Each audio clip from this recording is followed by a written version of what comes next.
Hello everyone, welcome to my YouTube channel. Friends, आज इस lecture में हम बात करेंगे टॉप 50 स्टैटिक जीके के क्वेश्चन को। और ये हमारा पार्ट नंबर 7 रहने वाला है। इससे पहले हम 6 पार्ट तक डिस्कस कर चुके हैं, जिसमें मैंने टोटल 300 क्वेश्चन को डिस्कशन किया था।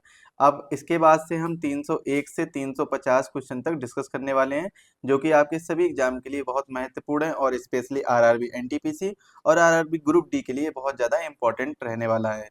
तो इस वीडियो को अंत तक जरूर देखिएगा।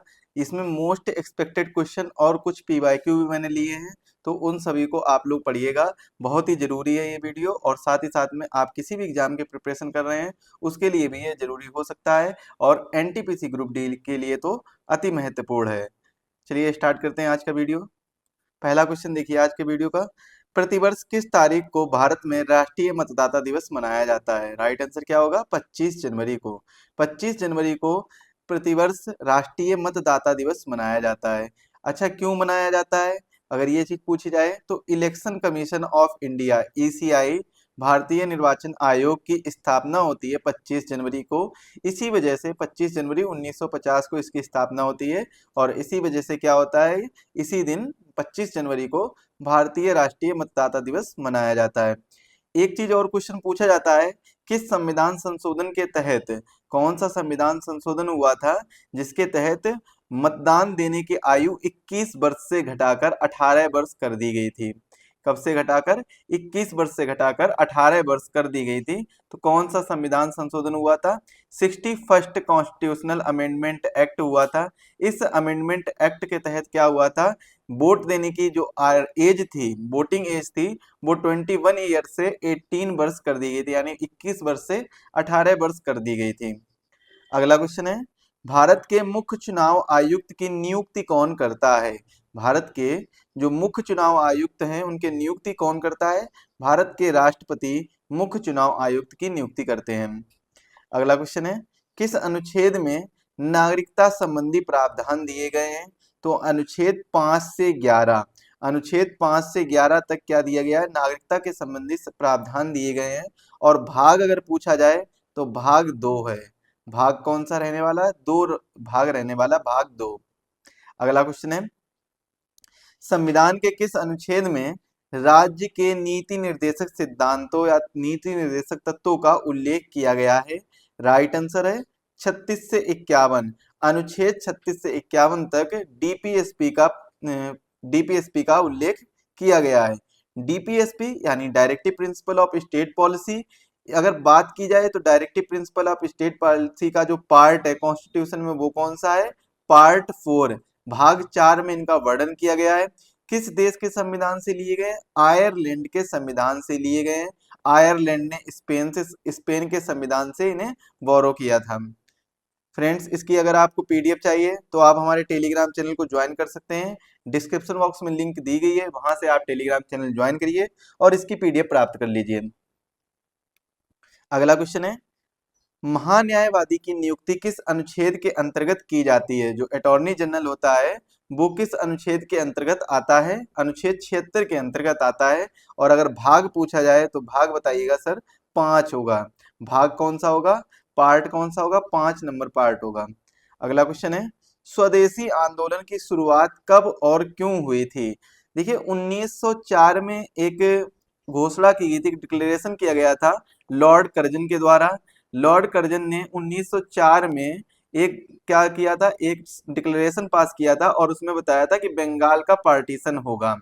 क्या होगा? बंगाल का पार्टीशन होगा। बंगाल को 2 पार्ट में डिवाइड किया जाएगा, ईस्ट बंगाल और वेस्ट बंगाल, 2 पार्ट में डिवाइड किया जाएगा। और 1905 में फाइनली ये हो जाता है। 1905 में बंगाल का पार्टीशन हो जाता है, ईस्ट बंगाल और वेस्ट बंगाल 2 पार्ट बन जाते हैं। जो वेस्ट बंगाल वाला पार्ट है इसमें हिंदू ज्यादा रहते हैं, और जो ईस्ट बंगाल वाला पार्ट है, ईस्ट बंगाल वाला, इसमें मुस्लिम की संख्या ज्यादा होती है। और जो ईस्ट बंगाल वाला पार्ट है आज के समय में बांग्लादेश है। आज के समय में क्या है? आज के समय में बांग्लादेश एक कंट्री है, ईस्ट बंगाल वाला पार्ट है। और 1905 में जब ये विभाजन होता है तो उसी के विरोध के लिए स्वदेशी आंदोलन की शुरुआत की जाती है। इसकी शुरुआत गोपाल कृष्ण गोखले द्वारा की जाती है। गोपाल कृष्ण गोखले, गोपाल कृष्ण गोखले द्वारा इसकी शुरुआत की जाती है। अच्छा, गोपाल कृष्ण गोखले जो हैं वो महात्मा गांधी के राजनीतिक गुरु यानी पॉलिटिकल लीडर्स हैं, पॉलिटिकल लीडर हैं, पॉलिटिकल लीडर। गोपाल कृष्ण गोखले कौन है? महात्मा गांधी के पॉलिटिकल लीडर हैं। अगला क्वेश्चन है, जलियांवाला बाग हत्याकांड कब और कहां हुआ था? ये हुआ था 13 अप्रैल 1919 को अमृतसर में जलियांवाला बाग हत्याकांड हुआ था। और ये क्यों हुआ था? देखिए 13 अप्रैल 1919 से पहले एक एक्ट पास किया गया था ब्रिटिश गवर्नमेंट के द्वारा, जिसे रोलेट एक्ट के नाम से जानते हैं। किस नाम से जानते हैं? Rowlatt act. ये 1919 में आया था और इस एक्ट में था कि किसी को भी, जो भी देश के लिए नारेबाजी कर रहा, नारे लगा रहा है या फिर कहीं भी जा रहा है और या वंदे मातरम भी बोल रहा है और रोड पर ऐसे घूम रहा है देश के लिए, मतलब स्वतंत्रता के लिए, तो उसको बिना किसी वकील, बिना किसी दलील, बिना किसी अपील के गिरफ्तार कर लिया जाएगा। मतलब सारी चीजें उस पर लागू कर दी जाएंगी, उस पर देशद्रोह एक तरीके से उस समय जो ब्रिटिश के लिए द्रोही, देशद्रोही का काम करेगा। अब ये जो एक्ट था, इस एक्ट के तहत में दो लोगों को गिरफ्तार किया गया था। एक थे डॉक्टर सैफुद्दीन किचलू और एक थे डॉक्टर सत्यपाल। तो इन दो लोगों को गिरफ्तार कर लिया गया था और इन्हीं की गिरफ्तारी की वजह से जलियांवाले बाग में कई हजारों लोग एकत्रित हुए थे और मीटिंग रख रहे थे कि आखिर ऐसे क्यों गिरफ्तार किया गया, और रोलेट एक्ट के विरोध में वहां पर मीटिंग रखी गई थी। और उसी मीटिंग के दौरान में एक व्यक्ति थे, जनरल डायर। तो इन्होंने क्या किया था, उस भरी सभा में गोली चलाने का आदेश दे दिया। तो उसी को क्या कहते हैं? जलियांवाला बाग हत्याकांड कहते हैं। और ये कब हुआ था? 13 अप्रैल 1919 को हुआ था। और जैसे ही ये जलियांवाला बाग हत्याकांड होता है, उसके बाद में महात्मा गांधी के द्वारा एक आंदोलन चलाया जाता है, नॉन कॉपरेशन मूवमेंट, या फिर कह लीजिए असहयोग आंदोलन। असहयोग आंदोलन चलाया जाता है, जो कि 1922 में एक घटना होती है, चौरी चौरा घटना होती है, चौरी चौरा, जो कि कब होती है? 5 फरवरी 1922 को होती है। 5 फरवरी 1922 को इस घटना के बाद में ये असहयोग आंदोलन भी बंद कर दिया जाता है।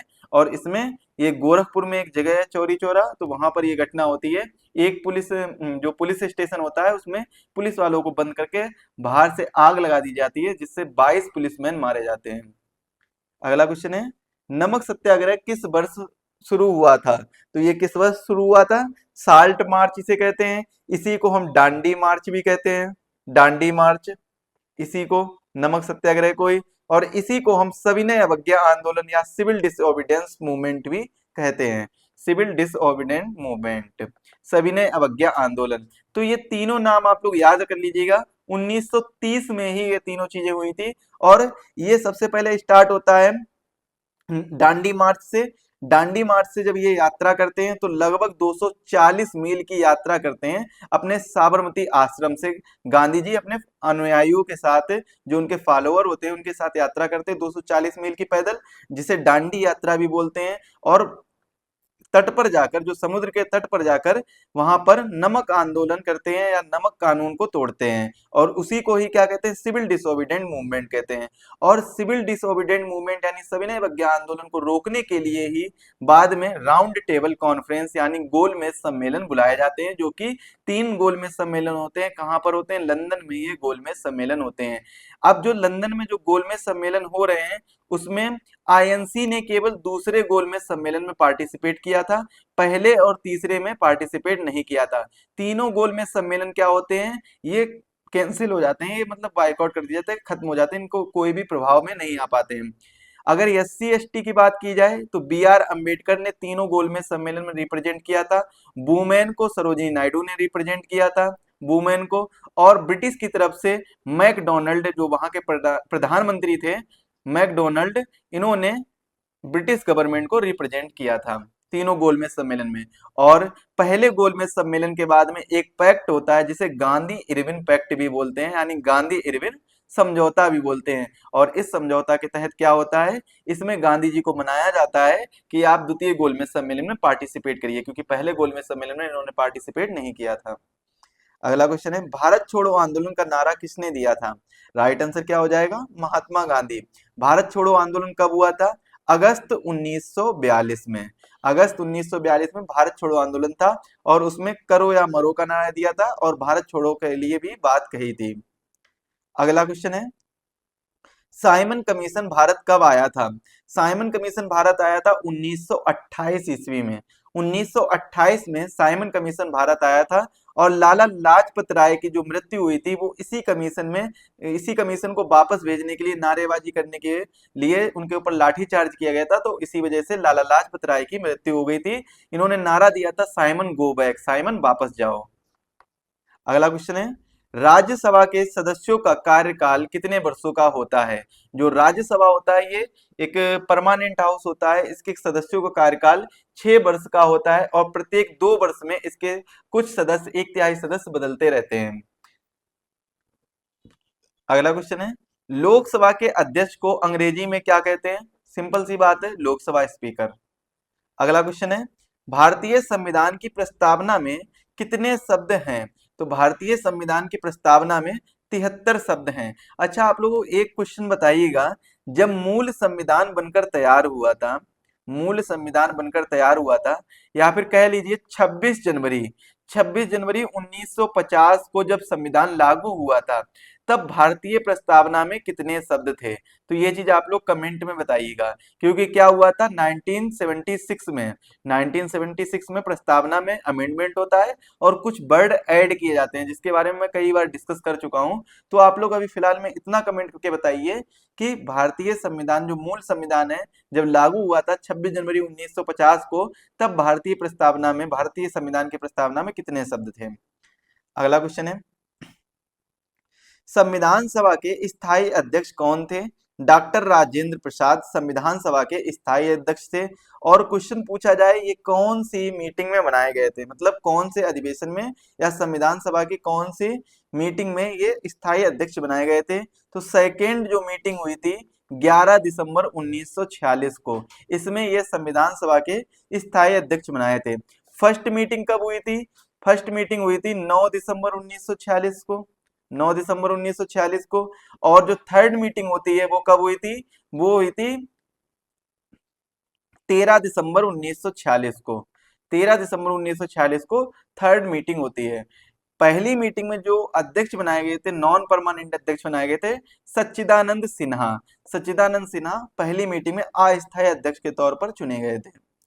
अगला क्वेश्चन है, भारतीय संविधान में कितनी अनुसूचियां हैं? भारतीय संविधान में टोटल 12 अनुसूचियां हैं। और अगर मूल संविधान की बात की जाए तो मूल संविधान में केवल 8 अनुसूचियां थी। कितनी अनुसूचियां थी? 8 अनुसूचियां थी। यानी 4 अनुसूचियां संविधान संशोधन की मदद करके संविधान संशोधन की मदद से जोड़ी गई थी। पहली अनुसूची कह सकते हैं 9वीं अनुसूची। 9वीं अनुसूची जो है वो कब जोड़ी गई थी? पहले संविधान संशोधन के तहत जोड़ी गई थी। पहला संविधान संशोधन कब हुआ था? 1951 में।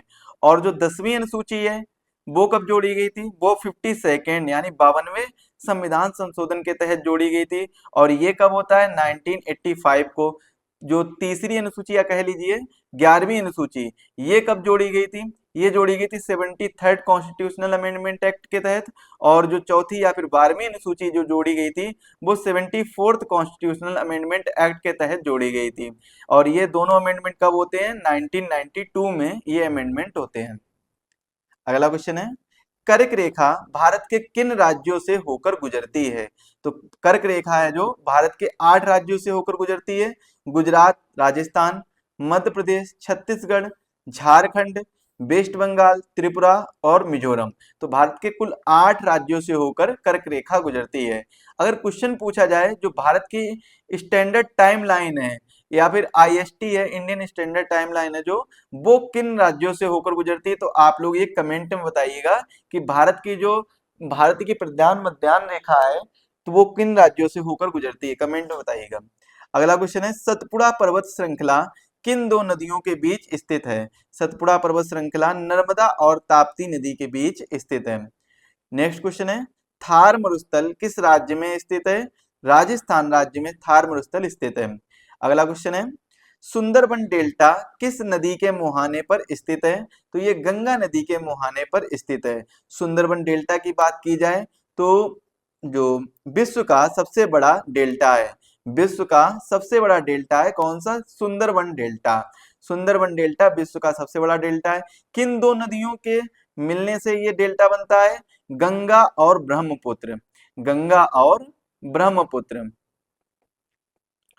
गंगा और ब्रह्मपुत्र। देखिए ब्रह्मपुत्र को बांग्लादेश में जमुना के नाम से जाना जाता है और गंगा को पद्मा के नाम से जाना जाता है। तो ये दोनों रिवर मिलकर क्या बनाती हैं, ये सुंदरबन डेल्टा का निर्माण करती हैं बांग्लादेश में और भारत के पश्चिम बंगाल में, यानी वेस्ट बंगाल राज्य में, पश्चिम बंगाल राज्य में भी सुंदरबन डेल्टा का निर्माण होता है, सुंदरबन डेल्टा। तो यहाँ पर क्या कहेंगे हम, गंगा और ब्रह्मपुत्र, गंगा और ब्रह्मपुत्र नदियों के मिलने से क्या होता है, सुंदरबन डेल्टा का निर्माण होता है, जो कि विश्व का सबसे बड़ा डेल्टा है। अगला क्वेश्चन है, अंडमान और निकोबार द्वीप समूह किस महासागर में स्थित हैं? हिंद महासागर राइट आंसर होगा।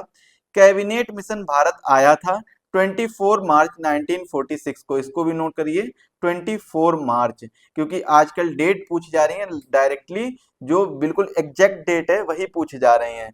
तो यहाँ पर केवल 1946 लिखा है, आप लोग लिखिएगा 24 मार्च 1946। कैबिनेट मिशन में 3 लोग आए थे और स्टैफर्ड क्रिप्स जो थे, इसमें जो 3 मेंबर्स में से एक मेंबर थे स्टैफर्ड क्रिप्स, ये पहले भी क्रिप्स मिशन लेकर आ चुके थे। क्रिप्स मिशन कब आया था, 1942 में आया था। और 3 लोग में जो एक तो थे स्टैफर्ड क्रिप्स, दूसरे थे पैथिक लॉरेंस और तीसरे थे एबी अलेक्जेंडर। एबी अलेक्जेंडर थे जो, वो तीसरे मेंबर थे। पैथिक लॉरेंस चेयरमैन थे और स्टैफर्ड क्रिप्स पहले भी आ चुके थे, स्टैफर्ड क्रिप्स। अगला क्वेश्चन है, 1946 के कैबिनेट मिशन का नेतृत्व किसने किया था? सर पैथिक लॉरेंस ने किया था, पहले ही बता चुके हैं। अगला क्वेश्चन है, भारतीय संविधान सभा में किसने किसके कहने पर बनाई गई थी? तो कैबिनेट मिशन के कहने पर बनाई गई थी। सबसे पहले भारतीय संविधान सभा का जो आइडिया दिया था वो किसने दिया था? 1934 में जो एक व्यक्ति हुए थे एम एन रॉय यानी मानवेंद्र नाथ रॉय, इनके द्वारा भारतीय संविधान सभा की आइडिया दी गई थी। और इसके बाद में एक व्यक्ति और है बी.एन. राव यानी बेनेगल नाथ राव। ये कौन है? बेनेगल नाथ रॉय संविधान के संवैधानिक सलाहकार यानी कॉन्स्टिट्यूशनल एडवाइजर माने जाते हैं। अगला क्वेश्चन है, पानी का क्वथनांक जो बॉइलिंग पॉइंट होता है इसका समुद्र तल पर कितना होता है? 100 डिग्री सेल्सियस। भारत में राज्यसभा की सदस्य संख्या कितनी है? राज्यसभा की जो सदस्य संख्या है वो कितनी है? 250। भारतीय संविधान का कौन सा अनुच्छेद शोषण के विरुद्ध अधिकार से संबंधित है? कौन सा अनुच्छेद है? अनुच्छेद 23। अगर पूछा जाए तो ये किस पार्ट में आ जाएगा? ये पार्ट 3 में आ जाएगा, पार्ट 3 में। और पार्ट 3 में क्या दिया गया है? फंडामेंटल राइट्स यानी मौलिक अधिकार। कहां से लिए गए हैं? अमेरिका के कॉन्स्टिट्यूशन से लिए गए हैं, अमेरिका के कॉन्स्टिट्यूशन से। जो अमेरिका में, वहां पर इनको किस नाम से जाना जाता है? बिल ऑफ राइट्स के नाम से जाना जाता है, अधिकारों का बिल। अगला क्वेश्चन है, भारत का सबसे ऊंचा पर्वत कौन सा है? कंचनजंगा। विश्व का कौन सा है? Mount Everest, mount Everest. Kanchenjunga की जो ऊंचाई है वो है अप्रोक्सीमेटली 8,611 मीटर, जबकि माउंट एवरेस्ट की जो ऊंचाई है 8,848 मीटर, या फिर कहीं कहीं पर आपको वर्तमान में 8,849 मीटर भी लिखा हुआ नजर आएगा। तो जो भी ऑप्शन में हो आप उस पर टिक लगाइएगा। ये पहले का भी डाटा है, ये अभी नया डाटा है। अगला क्वेश्चन है, सूर्य के सबसे निकट कौन सा ग्रह है? बुध ग्रह सूर्य के सबसे निकट ग्रह है। भारतीय संविधान सभा वर्ष किस वर्ष में स्थापित हुआ था? खालिस्तान बनना, तो 1946 में भारतीय संविधान सभा की स्थापना हुई थी। अगला क्वेश्चन है, भारत की संविधान सभा गठित करने का आधार क्या था? Cabinet mission plan 1946। और एक आया कब था? 24 मार्च 1946 को आया था। रास बिहारी बोस ने आजाद हिंद फौज कब बनाई थी? राइट आंसर क्या हो जाएगा? 1942 में। इंडियन नेशनल आर्मी के नाम से यानी आईएनए के नाम से जानते हैं। रास बिहारी बोस वही हैं जिन्होंने 1907 में सूरत अधिवेशन की अध्यक्षता की थी, सूरत अधिवेशन। और जिसमें क्या हुआ था, इस अधिवेशन में, जो सूरत अधिवेशन हुआ था, इस अधिवेशन के अंतर्गत क्या होता है, इसमें कांग्रेस का यानी आईएनसी का, इंडियन नेशनल कांग्रेस का दो पार्ट में डिवाइड हो जाता है, दो पार्ट में ये बट जाती है। एक तो गरम दल अलग हो जाता है और नरम दल भी अलग हो जाता है। गरम दल और नरम दल दो पार्ट में डिवाइड हो जाती है सूरत अधिवेशन में। इसकी अध्यक्षता करता कौन है? रास बिहारी बोस। अगला क्वेश्चन है, साइमन कमीशन के विरोध में किस नेता की मौत हो गई थी? राइट आंसर क्या हो जाएगा? लाला लाजपत राय। भारत का विभाजन किस योजना के तहत हुआ था? माउंटबेटन प्लान 1947 के तहत भारत का विभाजन हुआ था और 14 अगस्त को पाकिस्तान अलग हो गया था। इसी वजह से पाकिस्तान 14 अगस्त को अपना स्वतंत्रता दिवस मनाता है, जबकि भारत अपना 15 अगस्त को स्वतंत्रता दिवस मनाता है। अगला क्वेश्चन है, दांडी मार्च कितने किलोमीटर लंबा था?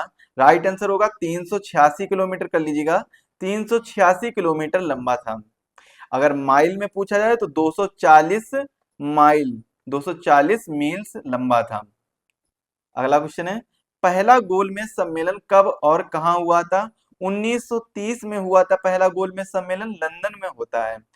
इससे पहले दूसरा जो गोलमेज सम्मेलन वो 1931 में और तीसरा 1932 में। टोटल कितने? 3 गोलमेज सम्मेलन होते हैं, 1930, 31, 32। और 31 में एक पैक्ट आता है जिसको गांधी इरविन पैक्ट भी बोलते हैं। क्या बोलते हैं? गांधी इरविन पैक्ट, जिसके बारे में स्टार्टिंग में ही हम बता चुके हैं काफी चीजें। अगला क्वेश्चन है, भारत का राष्ट्रपति किसके प्रति जवाबदेह होता है? तो भारत का राष्ट्रपति संसद यानी पार्लियामेंट के प्रति जवाबदेह होता है। संविधान के किस अनुच्छेद में आपातकाल की व्यवस्था है? तो संविधान के अनुच्छेद 352 से 60 तक आपातकाल की व्यवस्था है। अगर पार्ट पूछा जाए तो पार्ट कौन सा हो जाएगा? 18 हो जाएगा। और पूछा जाए किस संविधान से ये लिए गए हैं?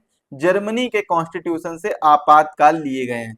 देखिए, जो उपबंध है आपातकाल वो जर्मनी के कॉन्स्टिट्यूशन से लिए गए हैं, लेकिन ये जो आपातकाल की प्रेरणा है वो 1935 के अधिनियम से मिली है। भारत की भारतीय संविधान में जो प्रेरणा है वो कहां से मिली है? 1935 के अधिनियम से मिली गई है। लेकिन इसमें जो प्रोविजन दिए गए हैं वो कहां से लिए गए हैं? वो जर्मनी के कॉन्स्टिट्यूशन से लिए गए हैं। अगला क्वेश्चन है, राज्यपाल को पद से हटाने का अधिकार किसके पास है?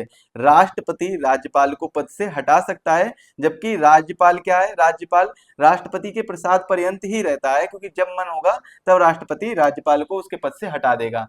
बाकी राष्ट्रपति द्वारा कई जो पद हैं उनमें नियुक्ति की जाती है, जैसे प्रधानमंत्री, संघ के अन्य मंत्री, महान्यायवादी हो गया, नियंत्रक एवं महालेखा परीक्षक हो गया, मुख्य चुनाव आयुक्त हो गया, अन्य चुनाव आयुक्त जितने भी होंगे वो उनकी नियुक्ति करेगा, सुप्रीम कोर्ट के जस्टिस हो गए, यूपीएससी के मेंबर हो गए, चेयरमैन हो गए, और जो भी गवर्नर या डिप्टी गवर्नर हो गए, वित्त आयोग के अध्यक्ष और सदस्य, हाई कोर्ट के जो भी चीफ जस्टिस होंगे या जस्टिस होंगे उनकी, राजभाषा आयोग से संबंधित जो अध्यक्ष होंगे उसके जो अध्यक्ष और सदस्य की नियुक्ति करेगा। इसके बाद में जो नेशनल ह्यूमन राइट कमीशन है उसके अध्यक्ष और सदस्य की नियुक्ति राष्ट्रपति के द्वारा ही की जाती है। और जो भी हमारी यूनियन टेरिटरी है उनके जो प्रशासक यानी एडमिनिस्ट्रेटर होते हैं या राज्यपाल होते हैं उनकी नियुक्ति भी कौन करता है? राष्ट्रपति ही करता है। और दो चीजें आप लोग विशेष तौर से ध्यान रखिएगा कि जो मुख्यमंत्री हैं, सीएम, उनकी नियुक्ति कौन करता है? उनकी नियुक्ति गवर्नर करता है। उनकी नियुक्ति कौन करता है? सीएम की नियुक्ति गवर्नर करता है। लेकिन दिल्ली और पांडिचेरी, दिल्ली और पांडिचेरी दो जगह हैं, दो यूनियन टेरिटरी हैं जहां के मुख्यमंत्री की नियुक्ति कौन करते हैं? प्रेसिडेंट करते हैं। दिल्ली और पांडिचेरी के मुख्यमंत्री की नियुक्ति कौन करते हैं? प्रेसिडेंट करते हैं। सिंपल सी बात, आपको एक चीज और याद रखनी होगी कि प्रेसिडेंट के इलेक्शन में लोकसभा और राज्यसभा के जो मेंबर होते हैं, इलेक्टेड मेंबर होते हैं, वो प्रेसिडेंट के इलेक्शन में पार्टिसिपेट करते हैं। और दिल्ली और पुदुचेरी के भी मेंबर इसमें पार्टिसिपेट करते हैं, बाकी अन्य यूनियन टेरिटरीज के पार्टिसिपेट नहीं करते हैं, जबकि दिल्ली और पांडिचेरी के प्रेसिडेंट के इलेक्शन में पार्टिसिपेट करते हैं, यहाँ के सदस्य पार्टिसिपेट करते हैं। अगला क्वेश्चन है, यहाँ की विधानसभा से मैं बता रहा हूं क्योंकि बाकी हर राज्य की विधानसभा से पार्टिसिपेट करते हैं, जो विधानसभा के सदस्य होते हैं वो जो इलेक्टेड सदस्य होते हैं वो पार्टिसिपेट करते हैं। लेकिन स्पेशली अगर यूनियन टेरिटरी की बात की जाए तो दिल्ली और पांडिचेरी के यहाँ के भी सदस्य पार्टिसिपेट करेंगे। अगला क्वेश्चन है, लोकसभा में कुल कितनी सीटें होती हैं? तो लोकसभा में कुल 545 सीटें हैं। अगला क्वेश्चन है, राज्यसभा में कुल कितने सदस्य हैं? यहाँ पर वर्तमान की बात पूछी जा रही है, तो वर्तमान में कितने सदस्य हैं? 245 हैं। और अगर कुल सीटों की बात की जाए, अभी ये क्वेश्चन आ भी चुका है, तो 250 कुल सीटें होंगी। अगला क्वेश्चन है, भारत में सबसे लंबी नदी कौन सी है? गंगा रिवर भारत की सबसे लंबी नदी है, जिसकी लंबाई 2525 किलोमीटर है। कितनी है? 2525 किलोमीटर है। और अब बात कर ली जाए भारत की, तो 2510 किलोमीटर भारत में प्रवाहित होती है, जबकि 15 किलोमीटर बांग्लादेश में प्रवाहित होती है। बांग्लादेश। अगला क्वेश्चन है, हिमालय कितने भागों में विभाजित है? हिमालय कुल 3 भागों में विभाजित है, शिवालिक हिमालय, हिमाचल हिमालय और हिमाद्री हिमालय। भारत का सबसे बड़ा राज्य क्षेत्रफल के अनुसार कौन सा है? राजस्थान भारत का सबसे बड़ा राज्य है क्षेत्रफल के हिसाब से। वहीं दूसरे नंबर पर महाराष्ट्र आएगा, महाराष्ट्र। तीसरे नंबर पर मध्य प्रदेश और चौथे नंबर पर उत्तर प्रदेश आएगा। तो ये 4 राज्य हैं क्षेत्रफल के हिसाब से सबसे बड़े राज्यों में आते हैं, तो चारों के नाम आप लोग याद कर लीजिएगा। अगला क्वेश्चन है, भारत का सबसे छोटा राज्य कौन सा है? भारत का सबसे छोटा राज्य गोवा राज्य है। भारत में सबसे अधिक वर्षा कहाँ पर होती है? एक जगह है मेघालय के राज्य में, मौसिन राम गांव, तो यहाँ पर सबसे ज्यादा वर्षा होती है। अगला क्वेश्चन है, भारत के प्रथम वित्त मंत्री कौन है? आर के शनमुखम शेट्टी भारत के पहले वित्त मंत्री हैं, फाइनेंस मिनिस्टर हैं, और इन्होंने ही सबसे पहले बजट पेश किया था। पहला बजट इन्हीं के द्वारा पेश किया गया था। भारत के प्रथम रेल मंत्री जॉन मथाई, भारत के प्रथम गृह मंत्री सरदार वल्लभ भाई पटेल, भारत के प्रथम शिक्षा मंत्री मौलाना अबुल कलाम आजाद, भारत के प्रथम कानून मंत्री कौन है? डॉक्टर भीमराव अंबेडकर। तो ये कुछ आज के 50 क्वेश्चन थे जो मैंने डिस्कस किए हैं। ऐसे ही वीडियो पाने के लिए आप चैनल को सब्सक्राइब कर लीजिए और बेल आइकन को प्रेस कर लीजिए, जिससे वीडियो की लेटेस्ट नोटिफिकेशन सबसे पहले आपके पास पहुंचे। और हमने यहाँ पर आपको 7 पार्ट बिल्कुल कंप्लीटली डिस्कस कर लिए हैं, यानी 350 क्वेश्चन डिस्कस कर चुके हैं। और 1000 क्वेश्चन की सीरीज में हम लगभग 40% डाटा क्लियर कर चुके हैं। 40% या फिर कह लीजिए 35% बिल्कुल क्लियर डाटा पढ़ चुके हैं। बचा हुआ 65% जल्द ही आपका पूरा डाटा हो जाएगा, और 1000 क्वेश्चन की ये सीरीज आपकी बिल्कुल ऐसी हो जाएगी जिसमें आपको कम से कम 10 क्वेश्चन यहीं से फंसने वाले हैं। आप किसी भी एग्जाम की प्रिपरेशन कर रहे हो, 10 क्वेश्चन आपको कम से कम यहीं से इसी जो सीरीज से मिल जाएंगे। चलिए मिलते हैं अगले वीडियो में अगले लेक्चर के साथ। सीरीज नंबर जो इस सीरीज का अगला टॉपिक रहने वाला है, जिसमें हम पार्ट नंबर 8 डिस्कस करेंगे, वहां पर भी हम 351 से क्वेश्चन नंबर 400 तक डिस्कस करने वाले हैं। मिलेंगे अगले लेक्चर में, तब तक के लिए आप सभी को धन्यवाद।